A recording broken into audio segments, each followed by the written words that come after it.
antiguas llamas, porque la lluvia acarició tu madrugada, porque de nuevo Dios a la puerta te llama, porque no sabes lo que pasará mañana, aprovecha para amar.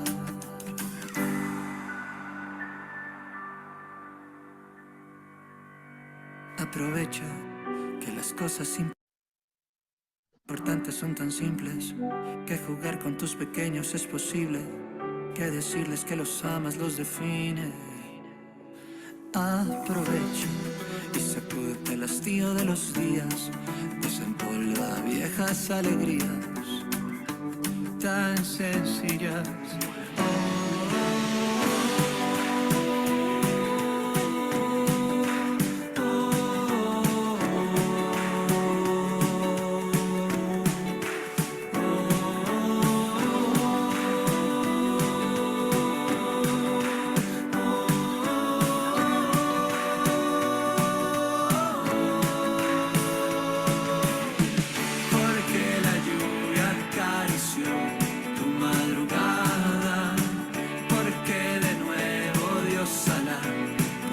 Te llama, porque no sabes lo que pasará mañana. Aprovecha para amar, aprovecha para amar, porque aún no se rompió el cordón de plata, porque el orgullo no ha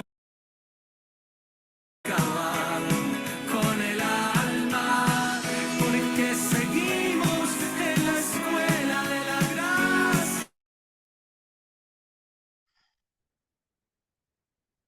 Bueno, muy buenas tardes. Gracias por la espera. Bueno, hoy estamos acá para dar continuación. Bueno, no sé si todos estuvieron a la jornada que estuvimos en febrero en la conmemoración del Día de las Enfermedades Huérfanas. No sé si recuerdan que quedó pendiente la doctora Carolina Cárdenas, que en ese momento lamentablemente tuvo un problema de salud y no nos pudo acompañar, pero como ella siempre está con nosotros, aquí está, nos va a compartir nuevamente sus conocimientos.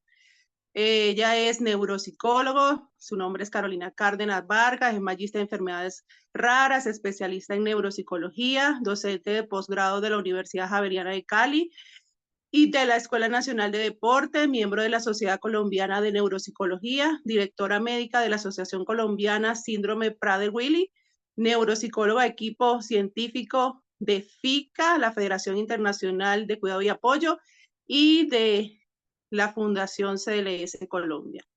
Bueno, bienvenida doctora, gracias por acompañarnos nuevamente, por siempre estar presente y apoyarnos en estos espacios. La escuchamos.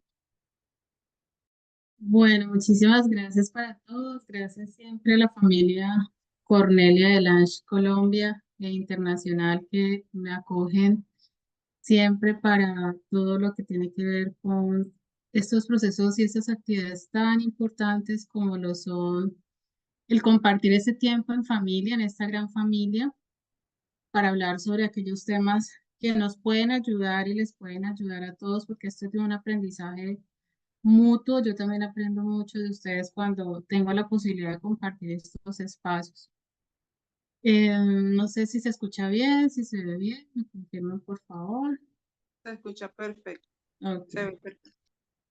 Bueno, hoy nos convoca un tema muy importante que sabemos que es de alto interés para las familias, para los terapeutas que en este momento nos puedan estar acompañando, los profesionales de la salud, quienes intervenimos en los procesos de rehabilitación integral, y está relacionado con lo que llamamos el neurodesarrollo infantil.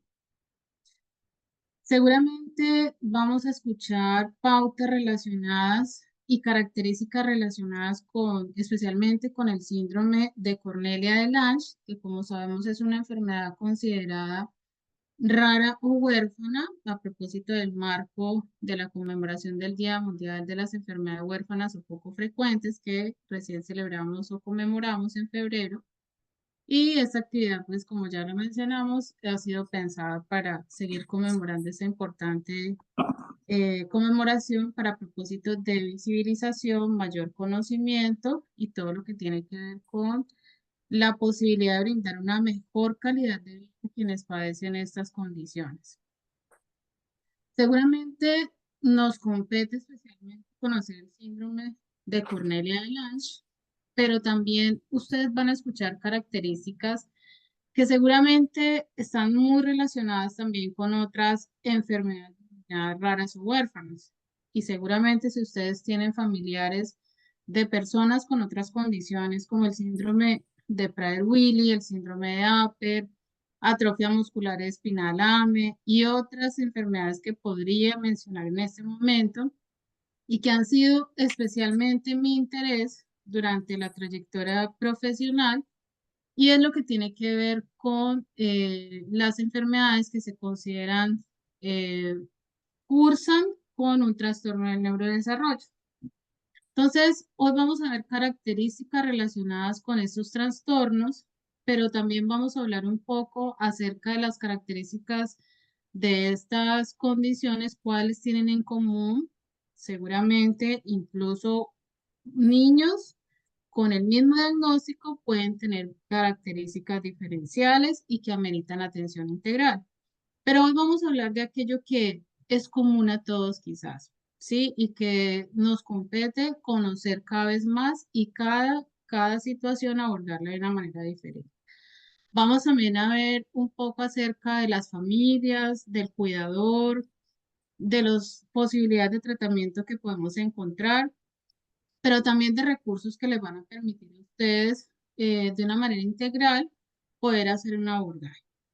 Sabemos entonces, yo a esta parte siempre le denomino el rostro de las enfermedades raras o huérfanas, porque usualmente vemos dos posibilidades para hacer visibles estas condiciones.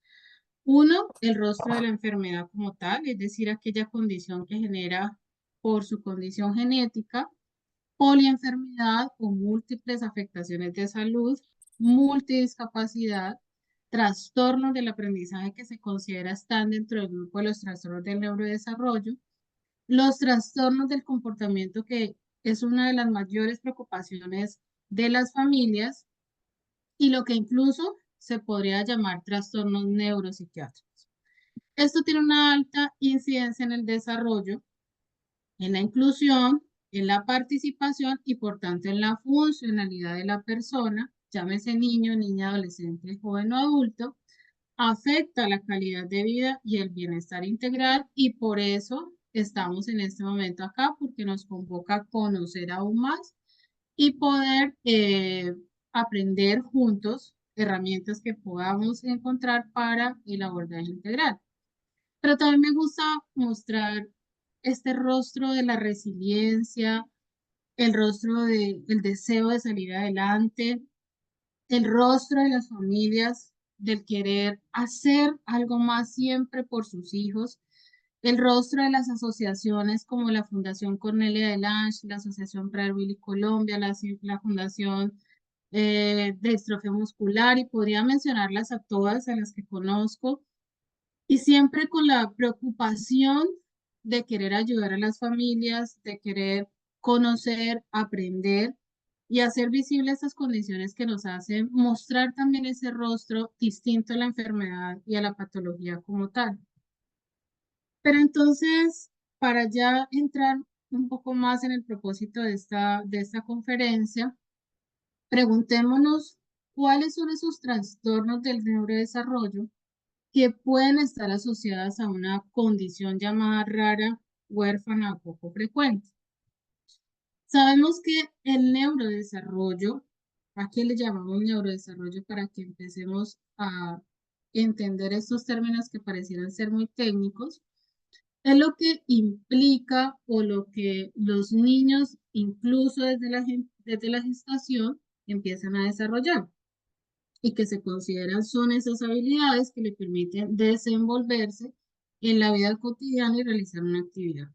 Entonces, dentro del neurodesarrollo hablamos del desarrollo sensorial, todo lo que tiene que ver con la percepción de las sensaciones, el desarrollo motor, que es lo que le permite la movilidad para desarrollar alguna actividad, incluso para la marcha independiente, para la exploración a través del acto motor, el desarrollo del lenguaje, que también es una de las grandes preocupaciones de las familias, porque seguramente con las enfermedades genéticas o las llamadas enfermedades raras o huérfanas, es lo que usualmente más afectado se ve, el desarrollo del lenguaje. Y me gusta mucho esta imagen para hablar del neurodesarrollo porque incluye lo que se denomina el desarrollo emocional y el desarrollo de las habilidades para la socialización. Casi siempre cuando estamos participando en procesos de terapéuticos o de rehabilitación o de habilitación en el caso de los niños para desarrollar estas habilidades, nos centramos mucho en el desarrollo motor, en el desarrollo del lenguaje, quizás en el desarrollo sensorial, pero casi siempre se deja de pronto un poco en un nivel de menor grado de importancia lo que tiene que ver con el desarrollo cognitivo, emocional, socioemocional y conductual. Entonces, qué bueno que podamos ver siempre el neurodesarrollo como aquellas habilidades de desarrollo, como su nombre lo indica, que dependen del desarrollo neurológico, de esos procesos que ayudan a que el sistema nervioso central se desarrolle para poder adquirir una habilidad. Entonces, ¿a qué se le llama trastorno del neurodesarrollo y cuál es la correlación con estas enfermedades consideradas raras o huérfanas? En que casi siempre asociado a una condición genética, ¿sí? Que conduce a un diagnóstico como los que hemos mencionado, generan alteraciones en ese neurodesarrollo por alteraciones en el sistema de maduración del sistema nervioso central. Entonces, conlleva en la mayoría de los casos a una disfunción cognitiva, un retraso cognitivo, retraso del aprendizaje, incluso a condiciones neuropsiquiátricas que pueden afectar el desarrollo integral del niño, niña o adolescente. Actualmente, a través de un manual que para nosotros, los especialistas en salud, en diferentes ramas de la salud, es muy importante para el diagnóstico. Se plantea que en el DSM-5 que los trastornos del neurodesarrollo tienen que ver con características relacionadas con la discapacidad intelectual, el trastorno del espectro autista, los trastornos de la comunicación, los trastornos neuromotores, hablábamos hace un rato de los trastornos del aprendizaje, e incluso también se pueden incluir los trastornos por déficit de atención e hiperactividad. Seguramente ustedes que están escuchando esta conferencia ya están empezando a comprender entonces por qué los niños, las niñas o los adolescentes que tienen una condición como el síndrome de Cornelia de Lange u otros diagnósticos similares causados por una condición genética tienen alteraciones en su desarrollo, en su neurodesarrollo. Pero también quiero decirles que las neurociencias nos han evidenciado de una manera muy bonita y muy especial que el cerebro tiene la capacidad de aprender, de reaprender, de permanentemente estar generando con estímulos terapéuticos, con las alternativas terapéuticas y ahí el sentido de la rehabilitación integral para desarrollar esas habilidades que seguramente no fueron desarrolladas dentro del tiempo esperado por una condición genética. Y eso es lo que se llama o le llamamos la plasticidad cerebral. Es decir, que hay oportunidad de seguir desarrollando habilidades. Algunos especialistas en neurociencias han evidenciado a través de investigaciones que la edad de desarrollo al máximo potencial relacionado con el sistema nervioso central o el neurodesarrollo, que es lo que tiene que ver con el desarrollo neurológico, se puede ir hasta los 16 años. Otros neurocientíficos han evidenciado que incluso pueden haber cambios en el neurodesarrollo o en el desarrollo neurológico hasta los 21 años. A mí me gusta mucho hablar a través de esta imagen acerca de la ventana de oportunidades. Es decir, que permanentemente los niños, niñas, adolescentes e incluso los jóvenes en edad temprana pueden tener oportunidades a través de los procesos de intervención que hacemos los especialistas para que sigan desarrollando habilidades que le permitan mejorar el lenguaje, sus funciones cognitivas, su aprendizaje y todo lo que les puede permitir desarrollar una actividad. Entonces, muy importante no dejar perder esa oportunidad. Eso que le llamamos ventana de oportunidades. Hay momentos críticos e importantes en el desarrollo, especialmente durante los 6 primeros años de vida, y de ahí la importancia de la intervención temprana, del diagnóstico temprano, de esas actividades terapéuticas que podemos hacer durante la primera infancia para empezar a estimular la organización cerebral, la estructura cerebral, las funciones cerebrales, para que el neurodesarrollo infantil en esa primera infancia tenga un menor impacto si hay una condición genética que pueda estar ocasionando una condición de enfermedad. ¿Qué nos han mostrado también las neurociencias? Que cuando se empieza lo que se llama la estimulación temprana adecuada y oportuna, la anatomía del cerebro y el funcionamiento cerebral puede tener cambios importantes. Aquí en esta bonita imagen vemos como un cerebro normal y un cerebro privado de estímulos, de aprendizajes, de terapias y intervención tiene diferencias importantes. Mientras el cerebro que sí ha tenido estimulación, ha tenido intervención, muestra nuevos funcionamientos, nuevas conexiones nerviosas y cambios anatómicos, el cerebro privado de estímulos no tiene esos cambios, no tiene esas nuevas conexiones y por tanto su funcionamiento no muestra evolución. Entonces, ¿cuáles son esos trastornos del neurodesarrollo que pueden estar asociados a las enfermedades huérfanas o poco frecuentes causadas por una condición genética? Como les mencionaba, hay un buen número de esas condiciones, de esas enfermedades que pueden cursar con esos trastornos de neurodesarrollo. Y por eso la importancia de esta conferencia. Espero que estemos contando con especialistas, con terapéuticas y que las familias también puedan empezar a empoderarse de estos conocimientos para empezar a buscar esas ayudas de especialistas y a gestionarlas.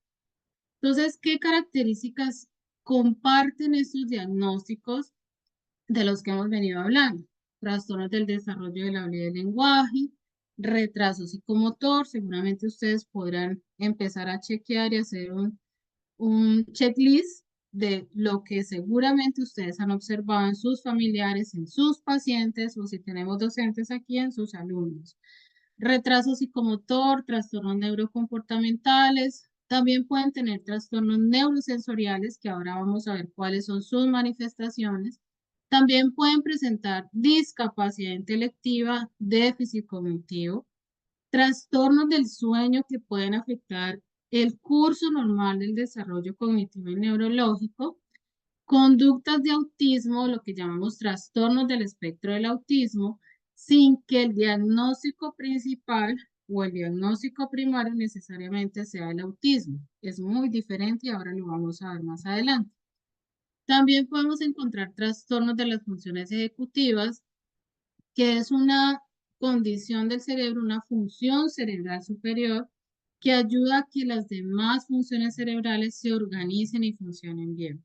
Hemos hablado también de los trastornos del aprendizaje y que usualmente generan multidiscapacidad asociada.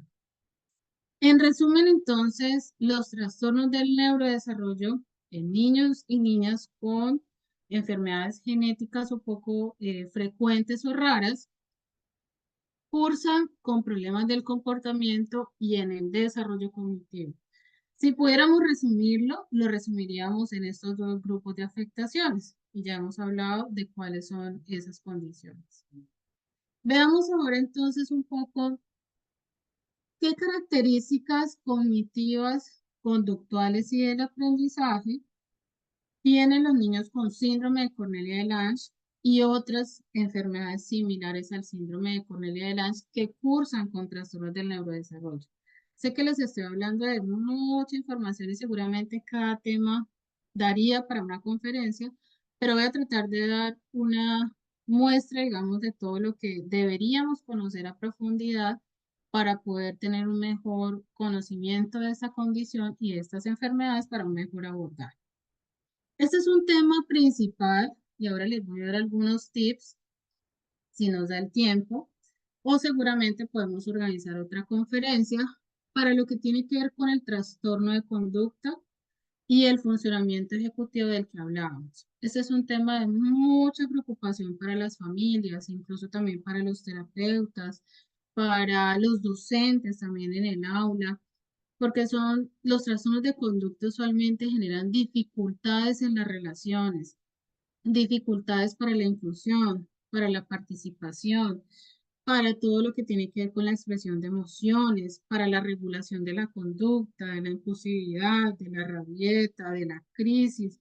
Entonces, usualmente esas crisis conductuales que se pueden presentar súbitamente o pueden ser repetitivas y frecuentes, generan una gran preocupación porque tenemos a veces pocas herramientas para poderlo manejar o porque muchas veces no conocemos cuáles son esas alternativas para manejo en casa o para manejo a nivel terapéutico o incluso en el contexto escolar.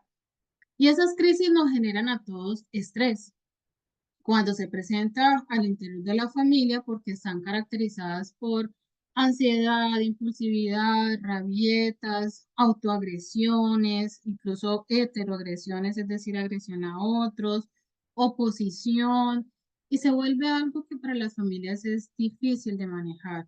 Vamos a entender un poco en el caso de las personas con síndrome de Cornelia de Lange, niños, niñas, jóvenes, adolescentes e incluso adultos. ¿Cuál puede ser el detonante para que se presente un problema de comportamiento? Veamos, por ejemplo, cómo el trastorno del sueño en el síndrome de Cornelia de Lange e incluso en otros diagnósticos puede ser el detonante para una crisis de comportamiento. Usualmente está muy asociado al síndrome de Cornelia de Lange el trastorno del sueño.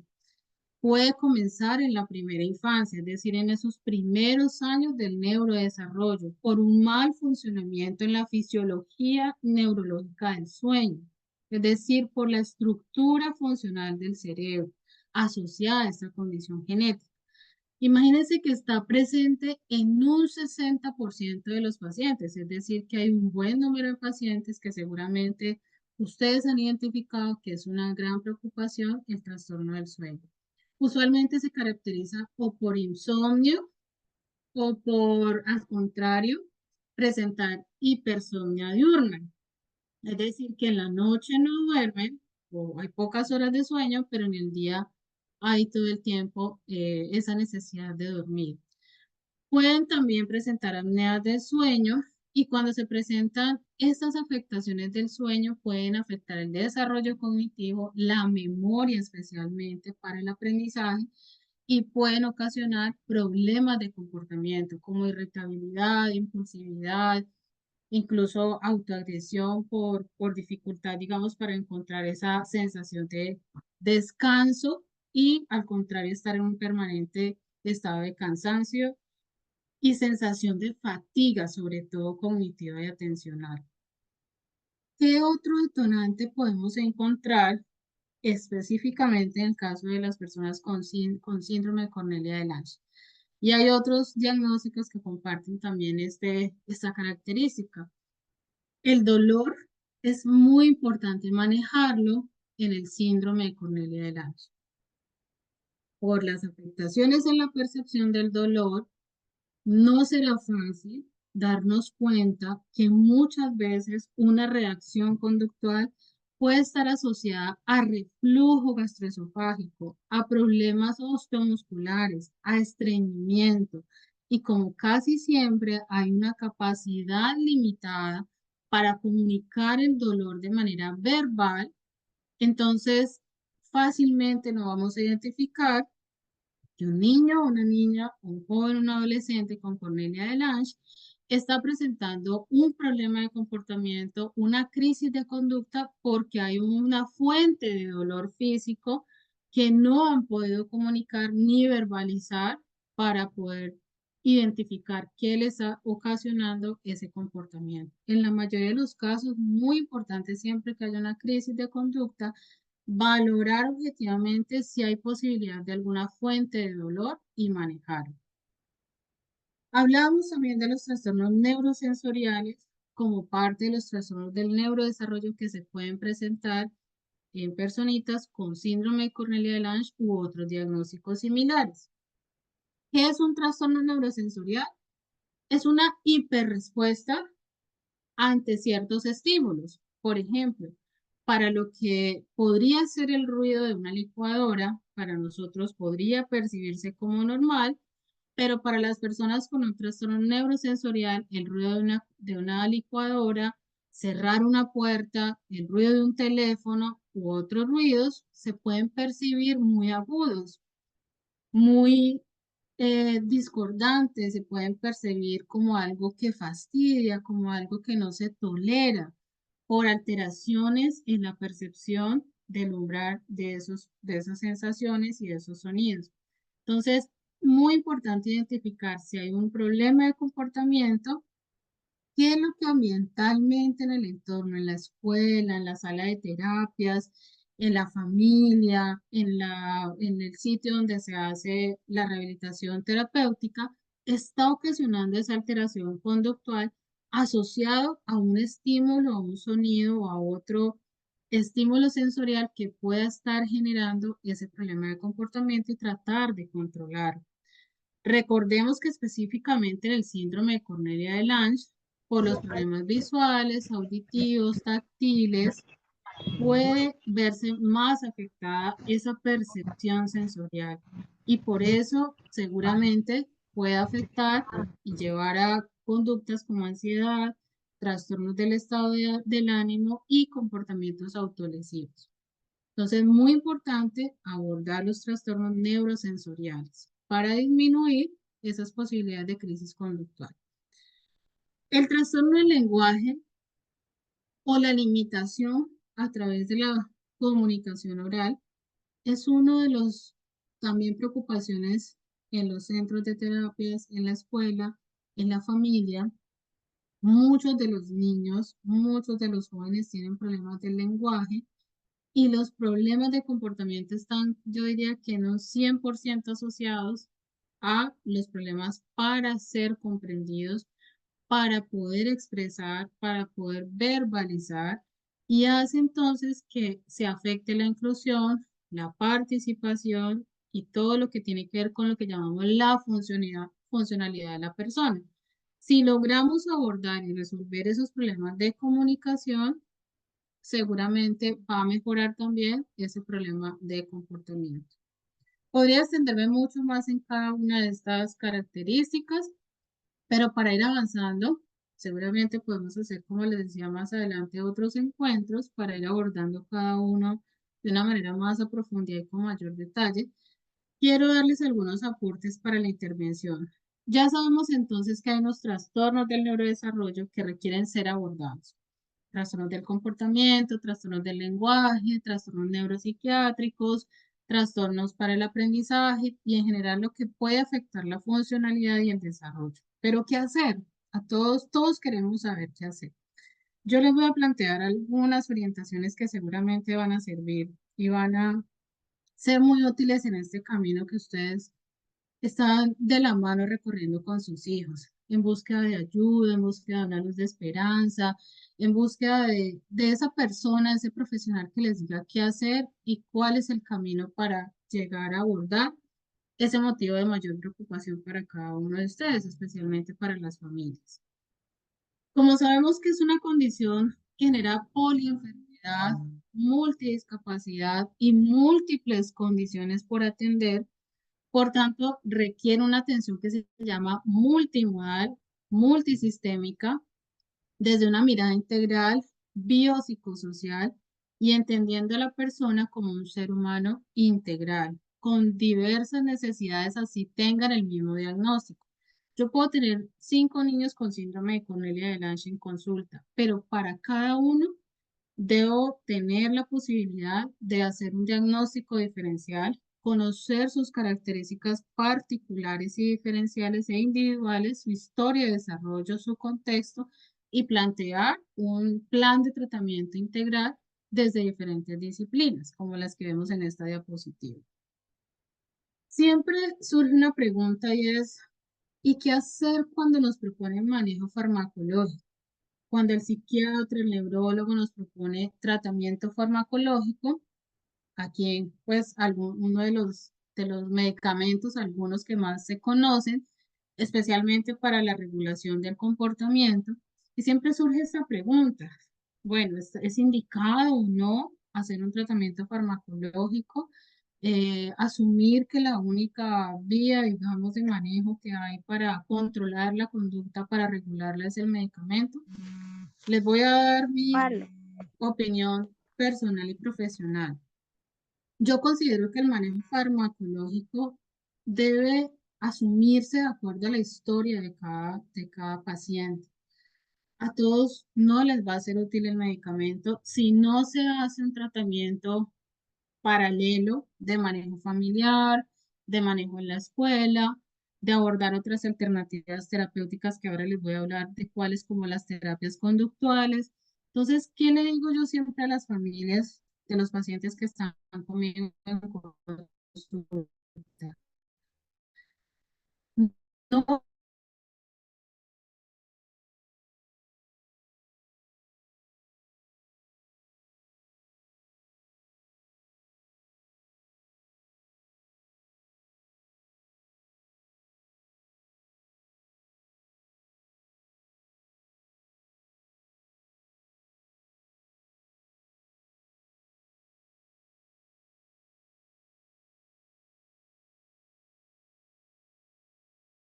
Esto daría para otra conferencia y qué bueno que pudiésemos profundizar un poco más en esto.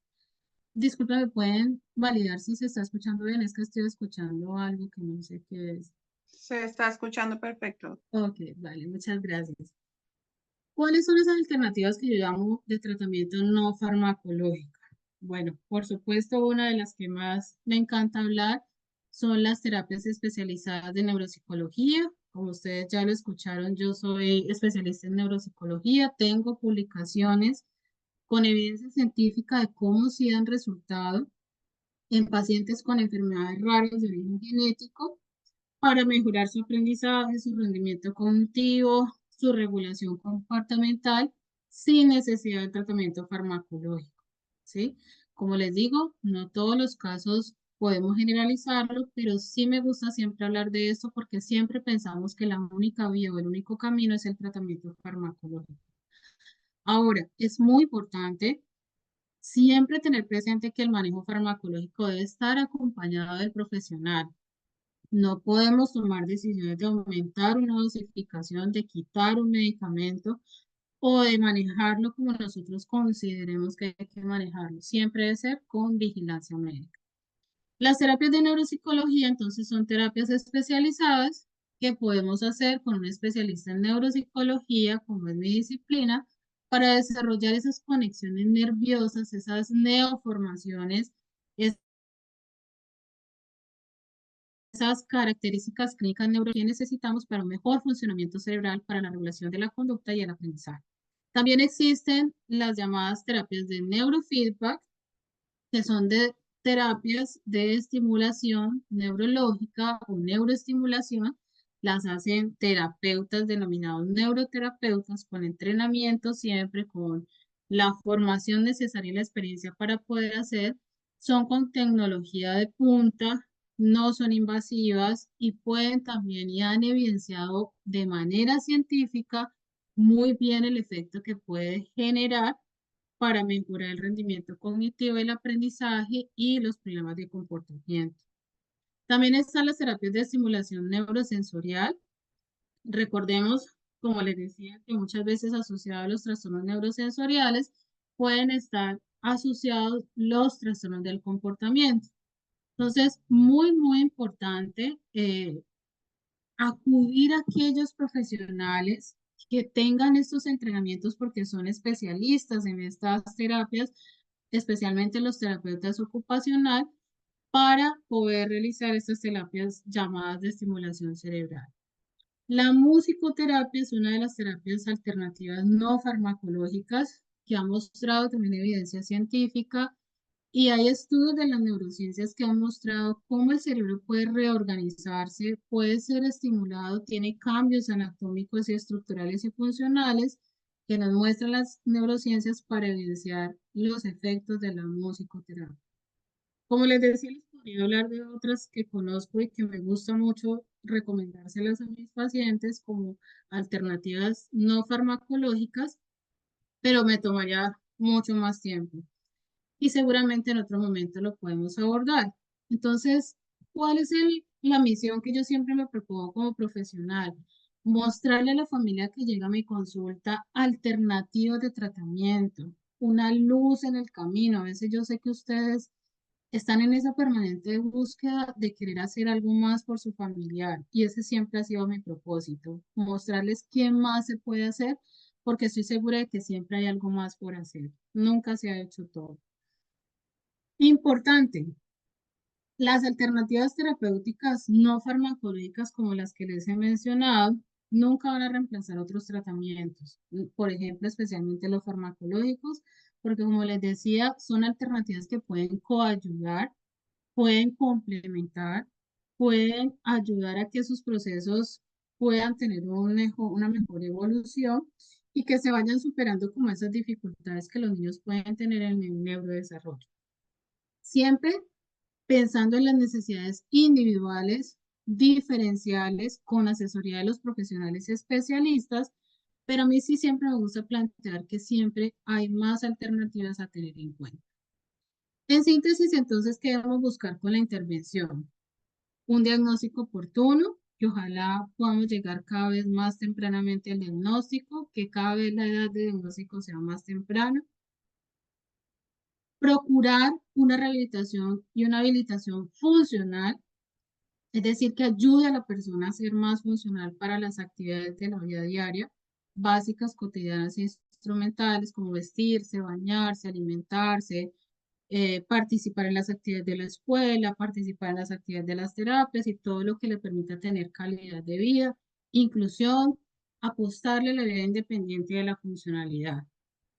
Muy importante la intervención psicosocial. Siempre en mis conferencias hablo de que la intervención psicosocial aún sigue siendo lo huérfano de la atención de las enfermedades huérfanas. ¿Por qué? Porque casi siempre nos hace falta pensar más en la importancia de la familia, en la importancia que tienen para generar oportunidades que permitan mejorar la atención integral, que la apuesten a la resiliencia, a la generatividad, cómo podemos darle herramientas a las familias de educación, reconocerlos como parte importante de estos procesos. Sin las familias nosotros podemos hacer muchos esfuerzos, pero van a ser en vano.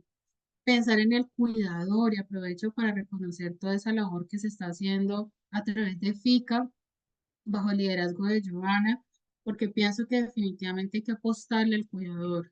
Y hablando un poco de eso, sé que me tomaría, como les decía, mucho tiempo, pero me gusta hacer énfasis también en mis conferencias acerca de la importancia de pensar en el cuidador. Yo le llamo a estar en el corazón y en la piel del cuidador, porque el cuidador es el que está en ese día a día, en ese proceso con su familiar, es aquel que cuida para vivir, para dar vida, para gestar vida. Y definitivamente le apuestan a poder tener esos espacios en donde encontrar aprendizajes para sus hijos, estimulación para sus hijos, oportunidades de vida para sus hijos. Y es quien se enfrenta a crisis emocional, a sobrecarga del cuidador, a situaciones que cada etapa de la vida trae, como retos, desafíos, cambios, crisis, porque cada momento de ese proceso de rehabilitación trae como una nueva situación a enfrentar. Y muchas veces asociado a su carga y a su situación personal como cuidador, hay otras situaciones que también impactan. Entonces, siempre es muy importante pensar en la familia y pensar en el cuidador. ¿En qué pasa con el cuidador? ¿Tiene sobrecarga por toda lo que le trae el cuidado diario? tiene situaciones personales, familiares, proyectos de vida que le ha tocado abandonar porque se dedica 24/7 al cuidado de su hijo. ¿En qué situación está en este momento emocionalmente? Eh, es el que está allí todo el tiempo, por ejemplo, en situaciones de hospitalización. Incluso a mí me dicen muchas veces los papás, estamos hospitalizados porque mi hijo, mi hija cayó en una condición de enfermedad que requirió hospitalización y atención pues más especializada. Y son quien se enfrenta todo el tiempo al cuidado, a renunciar a sus propios proyectos, a sus trabajos, a dejar sus vidas, quienes se enfrentan a las situaciones inesperadas, a los cambios, incluso al duelo por la muerte de sus seres queridos. Entonces, ¿cómo no pensar en el cuidador, en su estado de ánimo, en su condición de salud, en cuáles son sus necesidades personales, en cómo les podemos ayudar a través de la intervención psicosocial? Y siempre me gusta dejar este mensaje. Pensemos en la importancia de la salud mental de cuidador. Si usted es cuidador, si usted es cuidadora, piense en su salud mental. Póngalo en el primer lugar. Piense en aquellos factores de protección que le pueden ayudar a cuidar su salud mental. Hágalo conscientemente. Piense en su higiene de sueño, en cuáles son sus redes de apoyo, en cuáles son aquellas actividades que le generan bienestar y salud. Piense en esos factores que le pueden ayudar para tener bienestar y para pensar en usted, porque muchas veces usted renuncia a las actividades del tiempo libre, a esos hábitos saludables, al manejo del estrés. A veces hasta me dicen, sobre todo las mamás cuidadoras, me dicen, yo no tengo tiempo para pensar en mí. ¿A qué hora hago ejercicio si todo el tiempo estoy en terapias, en citas, hospitalización, el colegio, una cosa, la otra, y no tengo tiempo para pensar en mí? Ya es el momento de pensar en usted. Si usted no piensa en su salud, va a estar preparado para una crisis, va a estar preparado para un momento de hospitalización, va a estar preparado para el duelo de pronto ante la ausencia de su ser querido. Entonces, les dejo ese mensaje porque es muy importante pensar en el cuidador. No sé si alcanzo a compartirles esta última parte de algunas orientaciones para el manejo de la conducta o si lo dejamos para otra conferencia, damos lugar a las preguntas, ya ustedes me dirán, porque yo me voy emocionando y termino aquí dando más temas y de pronto el tiempo no sé si da. Bueno, yo pienso que quizás sí podamos y así incluso eso podría ayudarnos con una serie de preguntas que podamos tener anticipados. Quizás tengamos una pregunta y con esas estrategias usted no las ¿Se pueden resolver? resuelva. Ujú. Ok, sí, es cortito, pero es muy práctico. Entonces vamos a hacerlo y si de pronto ya surgen preguntas, entonces la resolvemos. Este es Listo, un continúo. tema que, como les digo, también daría, como todos los temas que les he compartido, para una sola conferencia. Pero no quiero que se vayan sin escucharlas porque sé que es un motivo de preocupación para la mayoría de ustedes y es lo relacionado con el manejo de los problemas de conducta. Les voy a compartir 7 orientaciones prácticas que se pueden llevar a cabo muy fácilmente en la vida cotidiana. Me refiero a que se pueden llevar muy fácilmente en la vida cotidiana y que quizás mientras las vamos aprendiendo va a ir generando como un proceso de fortalecer las habilidades para ponerlas en práctica. La primera está relacionada con lo que llamamos el soporte ambiental. ¿En qué consiste esta estrategia? En brindar esos ambientes seguros, estructurados, organizados, que ayuden a organizar mentalmente y conductualmente al niño o niña adolescente que presenta rabietas, impulsividad o una crisis conductual frecuente. Recordemos que incluso si ustedes identifican ruidos, sonidos o algo que les pueda estar provocando o detonando una crisis de comportamiento en el ambiente, de la escuela, de la casa o de un centro comercial o un sitio en donde ustedes estén en interacción con los niños, niñas o adolescentes, es muy importante regular lo que más se pueda, controlar lo que más se pueda con relación a los estímulos ambientales. Los niños usualmente con estas características tienen un aprendizaje sensorial, kinestésico, visual, es decir, que todo lo que tenga que ver con estímulos visuales, de contacto, de movimiento, experienciales, pueden ayudar a cambiar conductas, a instaurar hábitos, a explicar una rutina, a integrarla, interiorizarla y adquirir nuevos aprendizajes. ¿Cómo se puede hacer? A través de calendarios visuales, a través de pictogramas, de ambientes gráficos, rincones de aprendizaje como los que vemos aquí en las fotografías, organizadores visuales y todo lo que visualmente o sensorialmente a los niños les ayude a recordar y aprender una nueva conducta. Esta estrategia me gusta mucho y se llama aprendizaje paso a paso, APP, y le llamo así porque es ese aprendizaje de explicar paso por paso, como si fuera un tutorial, una acción a la vez, con frases con pocas frases, con pocas palabras en una frase, con frases cortas, con palabras precisas y exactas que los niños puedan entender y digerir fácilmente. Si les hablamos con muchas palabras, con muchas instrucciones a la vez, con doble sentido y descripciones muy amplias, seguramente de todo lo que les dijimos van a entender un poco. Hay algo que también ayuda mucho de lo que se llama el regulador de la conducta. A esto se le llama el motivador potente. Y eso sí que es bien interesante. Hacer una lista de aquellos intereses, motivaciones, gustos de los niños que se pueda convertir en ciertas situaciones en un estímulo potente o en un motivador potente, para que en caso de que haya una crisis nos sirva para redireccionar ese momento de crisis conductual, de ansiedad, de irritabilidad, hacia ese objeto de interés o hacia esa actividad de interés que ayude a minimizar ese momento de crisis. Anticiparse y hacer acuerdos. Si sabemos, por ejemplo, que a los niños les conduce a una crisis, no saber qué hacer, para dónde vamos, qué vamos a hacer, cuánto tiempo dura la actividad, podemos evitar ese problema de conducta o esa crisis de comportamiento si les anticipamos, por ejemplo, que va a haber un cambio en una rutina, que hoy no vamos a ir al parque, sino que nos vamos a quedar en casa porque no podemos ir y vamos a hacer otra actividad. Si le anticipamos que no vamos a ir al parque hoy como parte de la rutina, seguramente van a aceptar mejor ese cambio, se van a preparar para esos cambios, se van a adaptar a ese cambio y vamos a prevenir una crisis de comportamiento. Este me gusta mucho también y es lo que se llama prevención, acción, empatía, y es analizar esos detonantes que pueden llevar a una crisis conductual, como les he venido diciendo.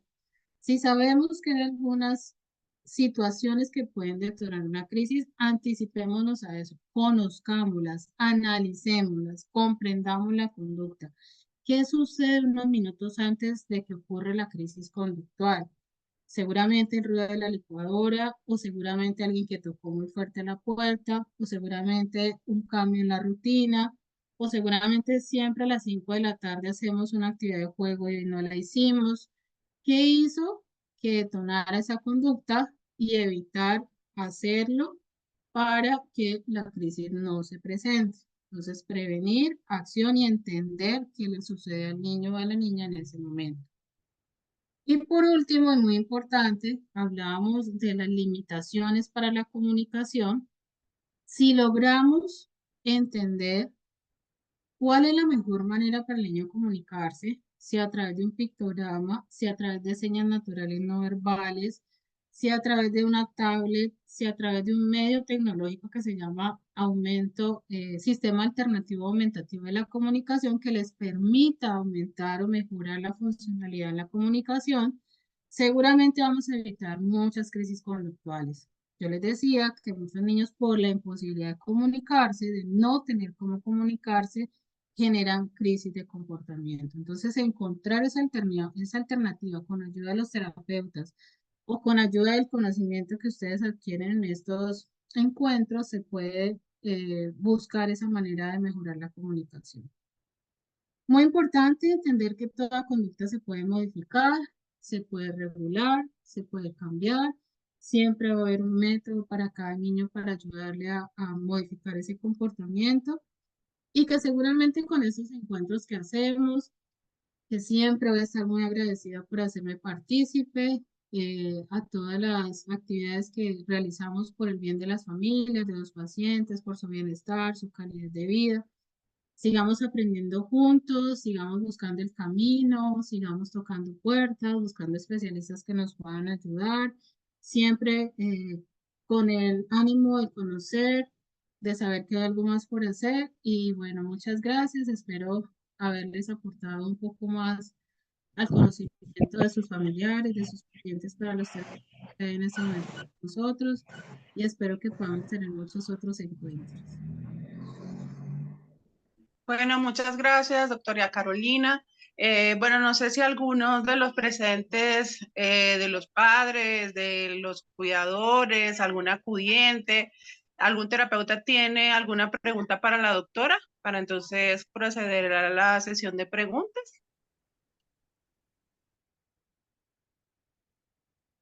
Si alguien tiene una pregunta, una duda, puede levantar la manito. O por el chat también podría escribirles.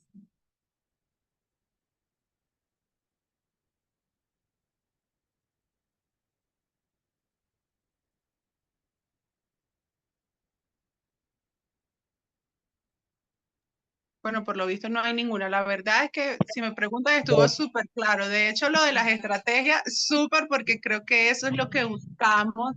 No solo los familiares, los cuidadores, todos aquellos que estamos a cargo de ellos, lo que necesitamos es eso.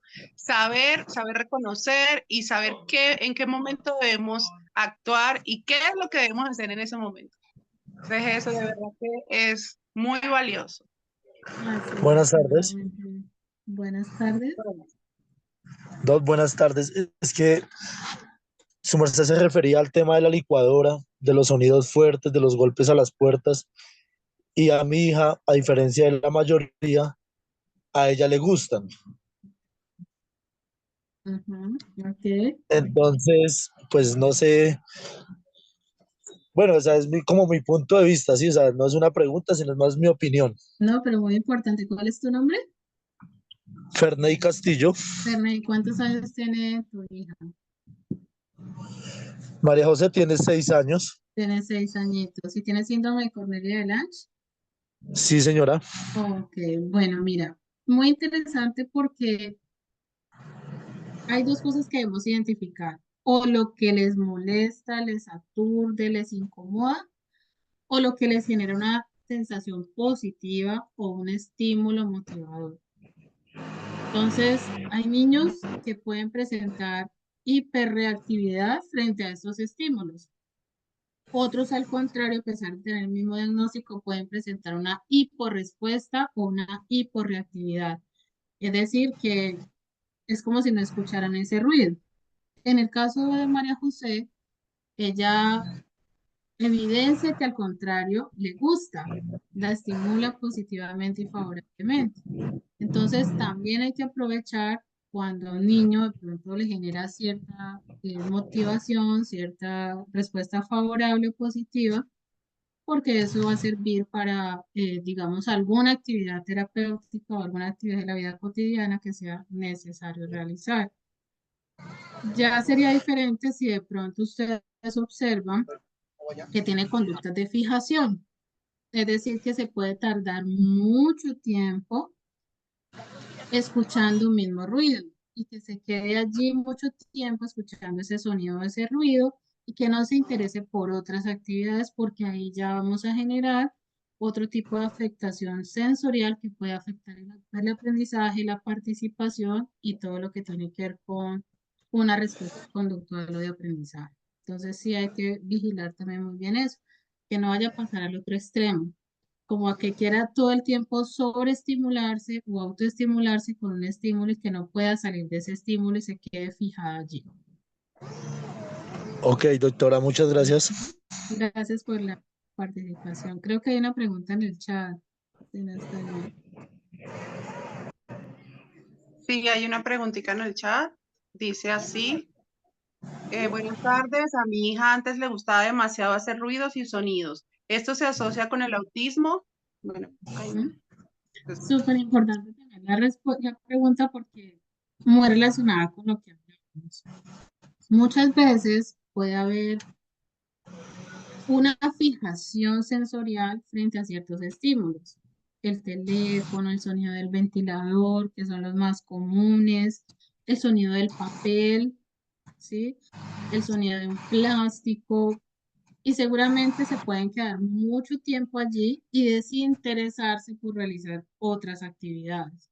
Entonces, cuando un niño se sobreestimula o se autoestimula con esa sensación, bien sea rascarse, bien sea oler algo, bien sea escuchar algo, hay que ayudarles a que salgan de esa fijación sensorial, porque se pueden retraer de tal manera que pierdan el interés por otras actividades.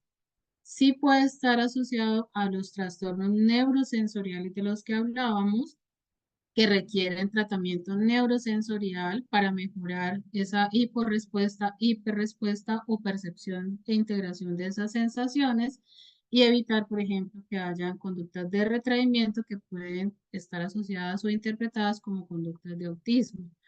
No necesariamente es autismo, ¿sí? Pero sí se puede asociar a una conducta de aislamiento que puede interpretarse como autismo y requiere manejo. Ujú. Muchas gracias. Bueno, vamos a esta última pregunta aquí. El señor igual de Tecno. El anterior. Una pregunta, ¿es recomendable que escuchen frecuencias sonoras? Creo que alguien utiliza hacer terapias con eso. Las frecuencias sonoras tienen un fin claro, un propósito claro, un fin terapéutico claro o un objetivo claro, es decir, ¿para qué lo estamos haciendo? Para abordar qué conducta o para lograr qué aprendizaje. Creo que es pertinente y lo decía en la conferencia, que ha mostrado muy buena evidencia la terapia con estímulos sonoros o con la música. Entonces, si son estímulos organizados, estructurados, con un fin claro, con un propósito claro, considero que pueden ser muy buenos como alternativas o estrategias de aprendizaje o de estimulación. Ujú. Muchas gracias, doctora. Bueno, les voy a pedir un favor, si podemos habilitar las cámaras para tomar una fotico de recuerdo. Como ven, la doctora nos mostró unas cuantas que tienen, y eso de verdad nos da valor. Histórico. Histórico, sí, yo creo La memoria. que entonces, si nos pueden regalar un ratico para la foto, que habiliten sus cámaras, se lo agradecemos. Gracias, Gloria.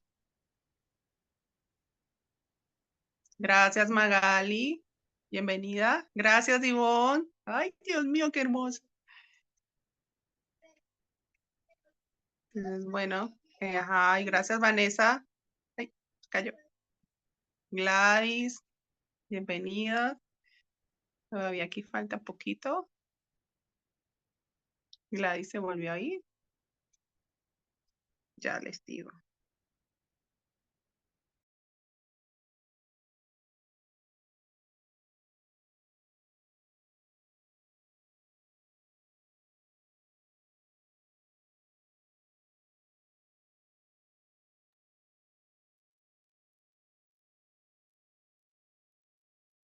¿De dónde nos acompañan las personas que están conectadas?